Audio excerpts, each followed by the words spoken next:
जय हिंद दोस्तों। गौरव सर का जो पेड बैच है ब्रह्मास्त्र बैच GK GS का, उसी का हम लोग क्विक रिवीजन करने जा रहे हैं। तो देखिए, हम लोग 3 क्लास में पढ़ चुके हैं। अब DNA से आगे पढ़ेंगे हम लोग। तो DNA को क्या कहते हैं हम लोग? DNA को क्या कहते हैं? तो DNA को डीऑक्सीराइबोज न्यूक्लिक एसिड कहते हैं। अब होता है DNA किसका बहुलक होता है? तो DNA आपका न्यूक्लियोटाइड का बहुलक होता है। DNA किसका बहुलक होता है? तो न्यूक्लियोटाइड का बहुलक होता है। और न्यूक्लियोटाइड 3 से मिला है, 3 से मिलकर बना है। वो होता है NPS। क्या होता है? तो NPS। बहुलक आपका किससे है? तो न्यूक्लियोटाइड से। न्यूक्लियोटाइड किससे मिलकर बना है? तो NPS से। N से हो जाएगा नाइट्रोजनी, उसका बाद P से हो जाएगा फास्फेट, S से हो जाएगा शर्करा। तो यहाँ पे शर्करा नाइट्रोजन और फास्फेट से मिलकर बना है। इसके बाद पूछता है शर्करा जो है कैसा शर्करा है? तो यह होता है डीऑक्सीराइबोज शर्करा। उसके बाद न्यूक्लियोटाइड किससे मिलकर बना है? तो न्यूक्लियोटाइड हमने बताया अभी 3 से मिलकर बना है, NPS से मिलकर बना है।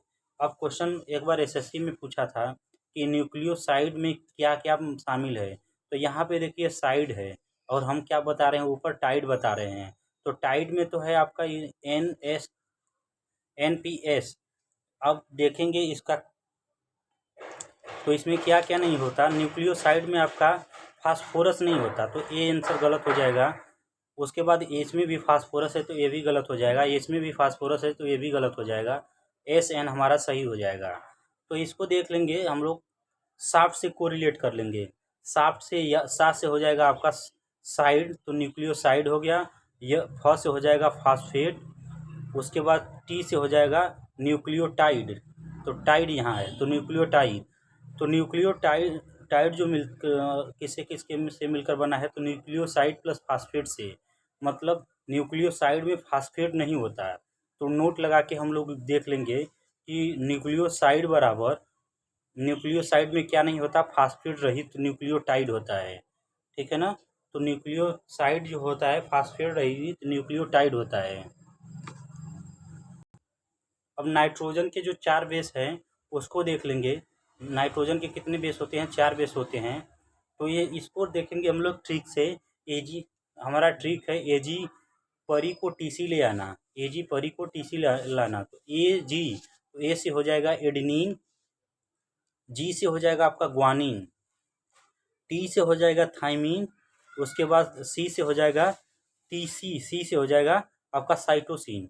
अब जो बांड जो बनता है, तो सामने वाले का सामने वाले के साथ, एडेनिन किसके साथ बन जाएगा? तो थाइनिन के साथ। तो एडेनिन किसके साथ? थाइनिन के साथ हो जाएगा। ये डबल बांड का निर्माण करता है। इसके साथ इसके साथ कैसे जुड़ता है? तो डबल बांड के साथ जुड़ता है।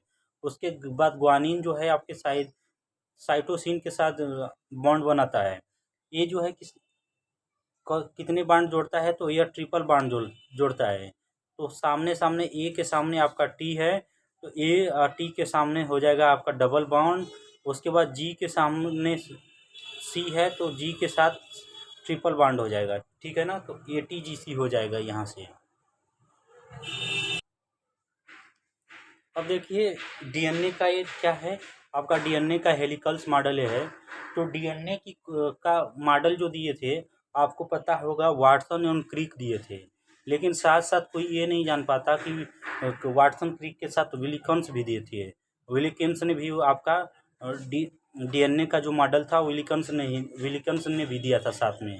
तो 1962 ईस्वी में तीनों लोगों को क्या मिला? नोबेल प्राइज मिला। नोबेल प्राइज कितने लोगों को मिला? तो वाटसन एवं क्रिक के साथ आपका विलिकम्स को भी मिला था। अब DNA और RNA का जो है आपका अंतर देख लेते हैं। तो DNA को कहते हैं डीऑक्सीराइबोस न्यूक्लिक एसिड, RNA को कहते हैं राइबोस न्यूक्लिक एसिड। तो DNA में कैसा शर्करा होता है? तो डीऑक्सीराइबोस शर्करा होता है। RNA में कैसा शर्करा होता है? तो राइबोस शर्करा होता है। DNA जो होता है N2 बेस होता है। DNA में क्या होता है? नाइट्रोजनिक बेस होता है। A और T के साथ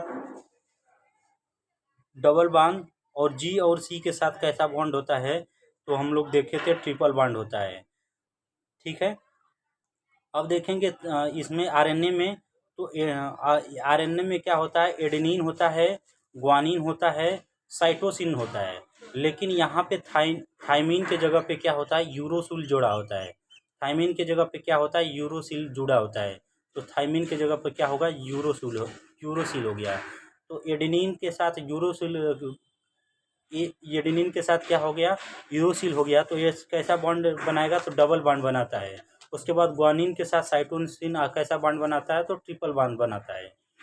अब देखिए, जब कोई मानव होता है तो मानव की कोशिका होती है। जब कोशिका को हम लोग देखते हैं तो केंद्रक मिलता है हमें। जब केंद्रक को खींचते हैं हम लोग तो गुणसूत्र की प्राप्ति होती है। जब गुणसूत्र को खींचते हैं हम लोग तो डीएनए का निर्माण होता है। डीएनए को और देखते हैं अंदर, तो डीएनए के अंदर जब देखते हैं तो जीन रहता है। क्या होता है, जीन होता है। तो सबसे पहले क्या रहता है, सबसे पहले कोशिका रहती है। कोशिका के अंदर देखते हैं अच्छे से तो केंद्रक क्यों रहता है, केंद्रक के अंदर क्या देखते हैं और अच्छे से, तो गुणसूत्र रहता है। और गुणसूत्र के अंदर क्या होता है, डीएनए होता है। और डीएनए को भी जब देखते हैं आगे तो उसका अंदर क्या होता है, जीन होता है। तो यह देखने का श्रेय किसके था, पुरकिंजे ने सबको देखा था। पुरकिंजे ने देखा कि अरे यार, डीएनए के केंद्रक के अंदर क्या है, तो केंद्रक के अंदर गुणसूत्र है, गुणसूत्र के अंदर क्या है, डीएनए है, तो डीएनए के अंदर क्या है, जीन है। अब कह देगा कि कोई जो लक्षण होता है किसके कारण होता है। जब जीन रहेगा तो जीन मारेंगे, जीन नहीं रहेगा तो डीएनए रहेगा, डीएनए मारेंगे। जब डीएनए नहीं रहेगा तो गुणसूत्र रहेगा, उसको मारेंगे। ठीक है। अब देखिए जीन क्या होता है। जीन विशिष्ट प्रकार का लक्षण होता है। जैसे किसी के लक्षण को ले जाना है, एक संतान से दूसरे संतान में देखना है, तो वो किसके कारण होता है, जीन होता है। जीन के कारण होता है। जीन जो है किसका खंड होता है, तो डीएनए का ही खंड होता है, हमने देखा भी। तो जीन किसका खंड होता है, डीएनए का खंड होता है। विशेष लक्षण निर्धारण किसके कारण होता है, तो आपके जीन के कारण होता है। वंशागी वंशागति का वाहक कौन होता है, तो गुणसूत्र क्या होता है, गुणसूत्र के कारण वंशागति का वाहक होता है। जीन क्या होता है, तो जीन वंशागति का निर्धारक करता है। जीन क्या करता है, तो वंशागति का निर्धारक करता है। उसके बाद देखेंगे, यूपीएससी में क्वेश्चन आया था कि डीएनए, उसके बाद एमआरएनए, उसके बाद प्रोटीन। तो डीएनए को क्या करते हैं, तो डीएनए जो है N2 बेस होता है। डीएनए क्या होता है, N2 बेस। डीएनए क्या होता है, तो डीएनए N2 बेस होता है। उसके बाद एमआरएनए को कहते हैं मैसेंजर आरएनए। उसके बाद यहाँ पे प्रोटीन होता है। तो देखिए डीएनए जो है एजीसी को क्या करता है, पढ़कर ये स्क्रिप्ट को पढ़ने वाला होता है। क्या होता है, स्क्रिप्ट को पढ़ने होता है। तो यह एमआरएनए क्या करता है, बस डीएनए का जो भी कुछ रहता है, तो डीएनए क्या करता है, बस पढ़कर एम आपको एमआरएनए के पास भेज देता है। क्या करता है, बस पढ़ता है और मैसेंजर आरएनए इस मैसेज को ले लेता है, ग्रहण कर लेता है। तो डीएनए से एमआरएनए को कहते हैं ट्रांसक्रिप्शन। इसको क्या कहते हैं, ट्रांसक्रिप्शन कहते हैं। और जब मैसेंजर आरएनए जब पढ़ लेता है, उस प्रोटीन के पास भेजता है, तो वो उसे क्या करते हैं, तो ट्रांसलेशन कहते हैं। ठीक है। तो यहाँ से डीएनए से एमआरएनए के बीच क्या कहते हैं, ट्रांसक्रिप्शन कहते हैं।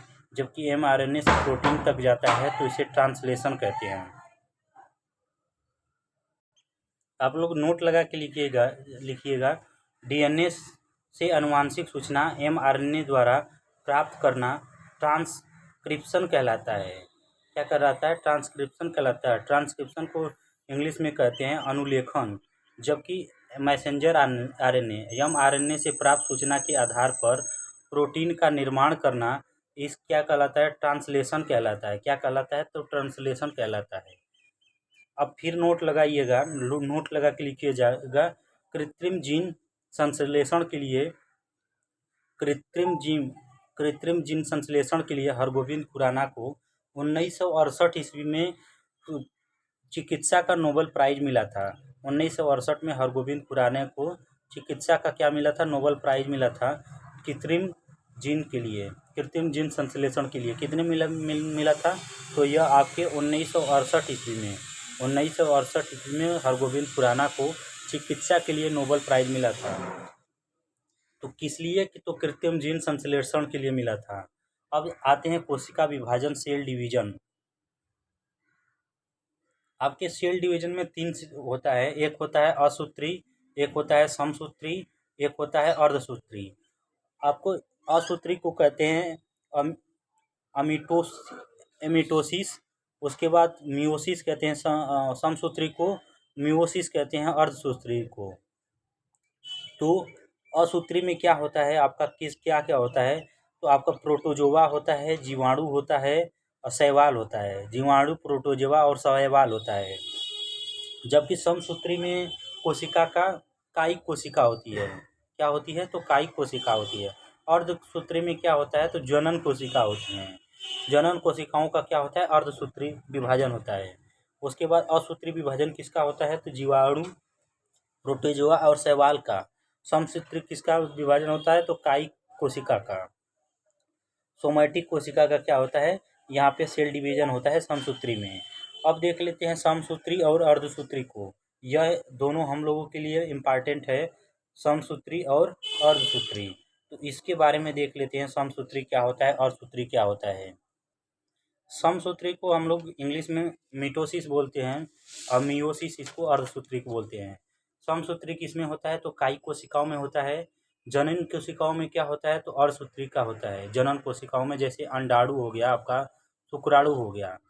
उसके बाद जनन कोशिकाओं में कायिक कोशिका के जो जनन कोशिका से संतति का कोशिका में गुणसूत्र की संख्या समान रहती है।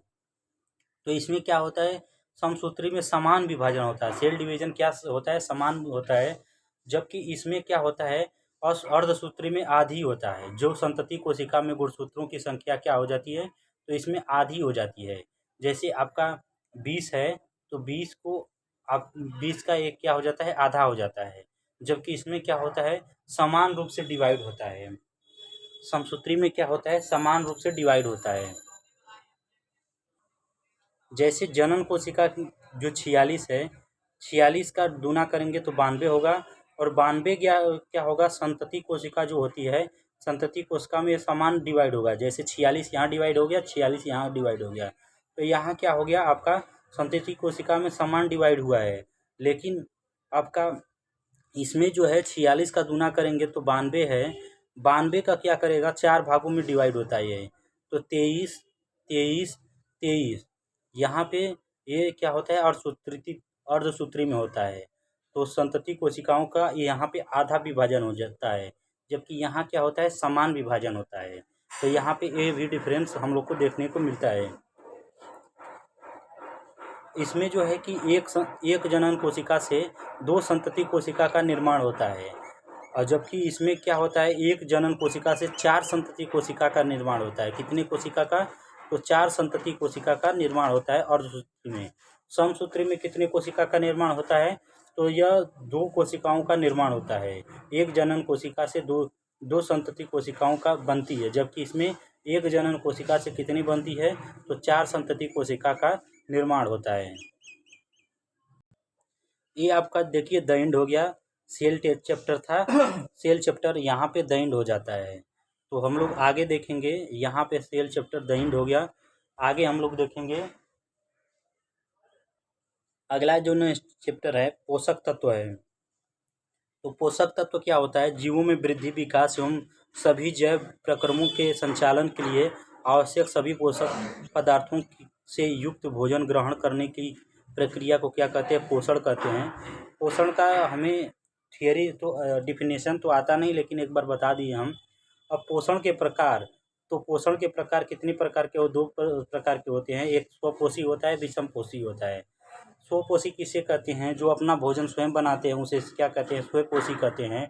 और जो अपना भोजन स्वयं नहीं बनाते, उसे दूसरे पे निर्भर रहते हैं, उसे क्या कहते हैं, विषमपोषी कहते हैं। स्वपोषी में कौन आ जाएगा, तो स्वपोषी में आपके पेड़ पौधे आ जाएंगे।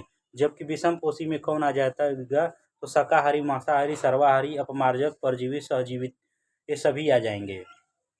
ठीक है, तो ये हम लोग पहले भी पढ़ चुके हैं, स्वपोषी क्या होता है, विषमपोषी क्या होता है। देखिए यहाँ पे देखेंगे हम लोग विषमपोषी को।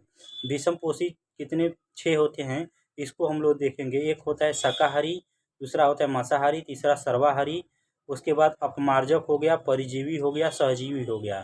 6 लोग होते हैं। 6 लोगों को हम लोग कवर करेंगे इसमें। तो देखिए यहाँ पे शाकाहारी कौन कौन है, तो शाकाहारी जैसे खरगोश और गाय। मांसाहारी में कौन है, तो शेर है। सर्वाहारी में कौन है, तो मानव, बिल्ली, चूहा, हम लोग क्या हैं तो सर्वाहारी हैं, जो कि दोनों खाते हैं। शाकाहारी क्या होते हैं, बस शाकाहारी खाते हैं। और मांसाहारी कौन होते हैं, जो बस मांस खाते हैं। और सर्वाहारी क्या होते हैं, जो सब कुछ खा जाते हैं। अपमार्जक क्या होता है, तो अपमार्जक में सियार और चील आते हैं। अपमार्जक में क्या आते हैं, तो सियार और चील आते हैं। ठीक है। परजीवी में क्या आता है, तो परजीवी में जोंक और केचुआ क्या है। सहजीवी में आता है आपका लाइकेन। लाइकेन क्या है, तो सहजीवी है। क्या है, लाइकेन सहजीवी है। पादप पोषणों में, पादपों में पोषण कैसे होता है, तो इसको हम लोग ये भी पहले पढ़ चुके हैं। 6CO2 + 12H2O, प्रकाश और पर्णहरित मिलके क्या बनाता है आपका C6H12O6 + 6H2O + 6O2। अब ये देखिए, यह सरल कंपाउंड है, लेकिन ये कौन सा है, कॉम्प्लेक्स कंपाउंड है।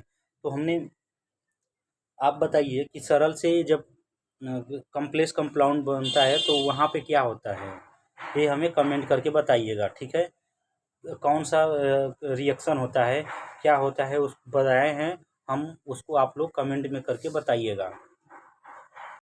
अब भोजन जो होता है 3 भागों में विभक्त हो जाता है। भोजन मुख्यतः कितने भागों में विभक्त होता है, तो 3 भागों में विभक्त होता है। कौन कौन से, तो पहला होता है ऊर्जा प्रदान करने वाला खाद्य पदार्थ। ऊर्जा प्रदान करने वाले खाद्य पदार्थ, जैसे कार्बोहाइड्रेट्स और वसा हो गए। कार्बोहाइड्रेट्स और वसा क्या हो गए, आपके ऊर्जा प्रदान करने वाले हो गए।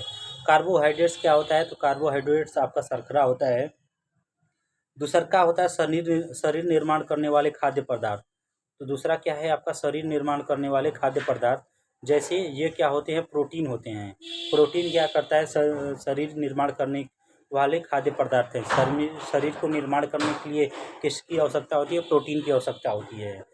और तीसरा होता है रोधी क्षमता वाले खाद्य पदार्थ। तो यह होते हैं आपके विटामिन और मिनरल्स, जो कि आपके रोगों से लड़ता है। रोगों से लड़ने की क्षमता वाले कौन से पदार्थ हैं, तो विटामिन और मिनरल्स हैं। भोजन में उपस्थित पोषक तत्व 6 भागों में विभक्त हो जाता है। पोषक तत्व कितने भागों में विभक्त होता है, तो 6 भागों में आपका विभक्त होता है। पहला होता है कार्बोहाइड्रेट्स होता है, उसके बाद प्रोटीन, विटामिन, खनिज, उसके बाद आपका पाँचवा आपका जाएगा वसा, वसा हो गया। और छठवां हो गया आपका जल। छठवां क्या हो गया, जल। तो जल, वसा, खनिज, विटामिन, प्रोटीन, आपका कार्बोहाइड्रेट, 6 भागों में पोषक तत्वों का विभाजन होता है। अब क्वेश्चन आएगा कि कार्बोहाइड्रेट क्या है, तो कार्बोहाइड्रेट शर्करा होता है, शुगर होता है। ठीक है। अब देखिए, जिसके में OSC लग जाता है उसको क्या कहते हैं, कार्बोहाइड्रेट्स कहते हैं। तुरंत ऊर्जा देने वाले स्रोत को क्या कहते हैं, ग्लूकोन डी कहते हैं। कार्बोहाइड्रेट्स क्या होते हैं, तुरंत ऊर्जा देते हैं। तुरंत ऊर्जा प्रदान करता है तो कार्बोहाइड्रेट्स ऊर्जा प्रदान करते हैं। जैसे में ग्लूकोन डी हो गया। उसके बाद खिलाड़ी जो एनर्जी ड्रिंक पीते हैं वो भी क्या होता है, कार्बोहाइड्रेट्स होता है। शरीर की 50 से 75% ऊर्जा की आपूर्ति कौन करता है, तो यह आपके कार्बोहाइड्रेट्स कर देते हैं। जैसे आपका कार्बोहाइड्रेट्स में हो गया गेहूँ, चावल, ज्वार, बाजरा, शक्कर और जितने भी पदार्थ हैं। 1 ग्राम कार्बोहाइड्रेट से 4.2 किलो कैलोरी ऊर्जा प्राप्त होती है। तो एक ग्राम कार्बोहाइड्रेट से कितना ऊर्जा प्राप्त होती है, तो 4.2 किलो कैलोरी ऊर्जा क्या होती है, प्राप्त होती है। अब कार्बोहाइड्रेट्स के प्रकार, तो कार्बोहाइड्रेट्स 3 प्रकार के होते हैं। एक होता है मोनोसेक्राइड, दूसरा होता है डाइसेक्राइड, और तीसरा होता है पॉलीसेक्राइड। मोनो का मतलब होता है एक, मोनो का मतलब होता है एक, डाई का मतलब होता है 2, जबकि पोली का मतलब होता है बहुत सारे। ठीक है, बहुत सारे। तो मोनो का मतलब एक होता है, डाई का मतलब 2 होता है, पोली का मतलब होता है बहुत सारे।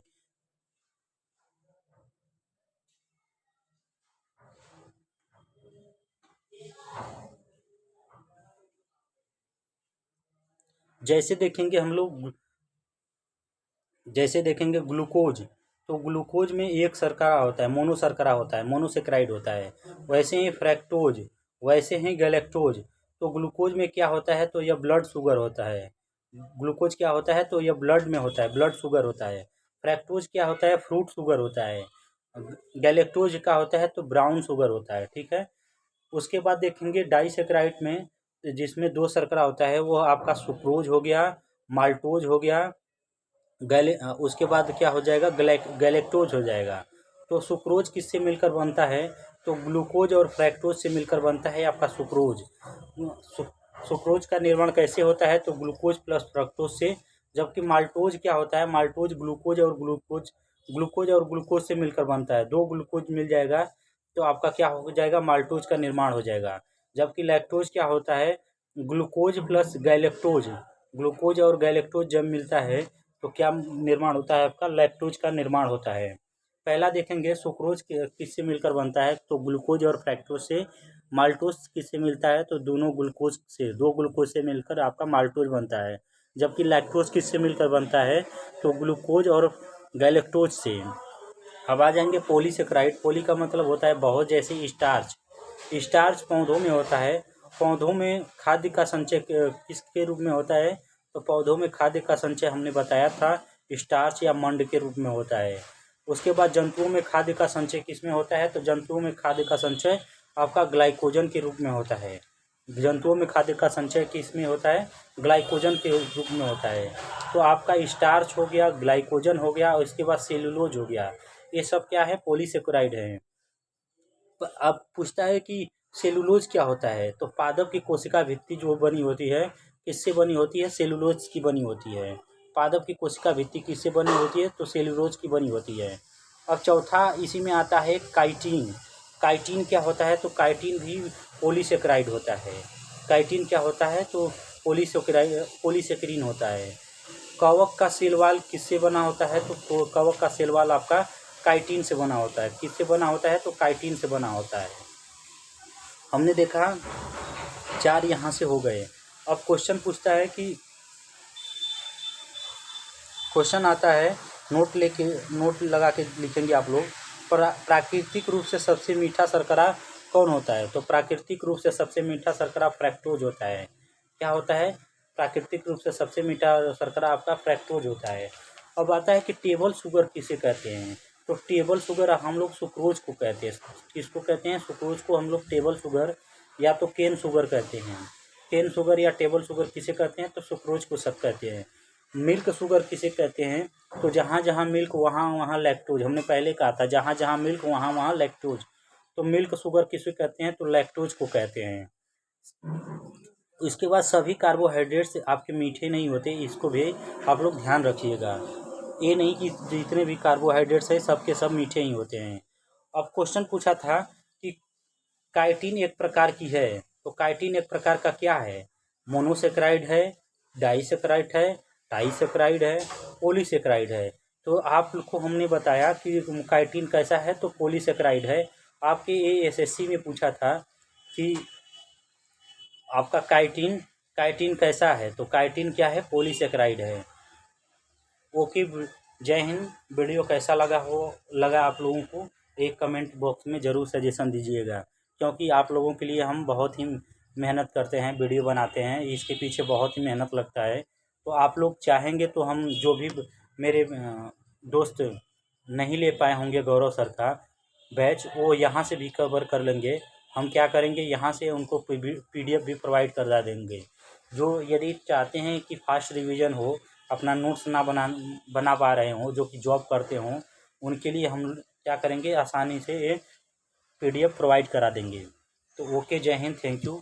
ऐसे ही प्यार बनाए रखिए। ओके, अपना ख्याल रखिए, पढ़ते रहिए, मस्त रहिए। थैंक यू, जय हिंद।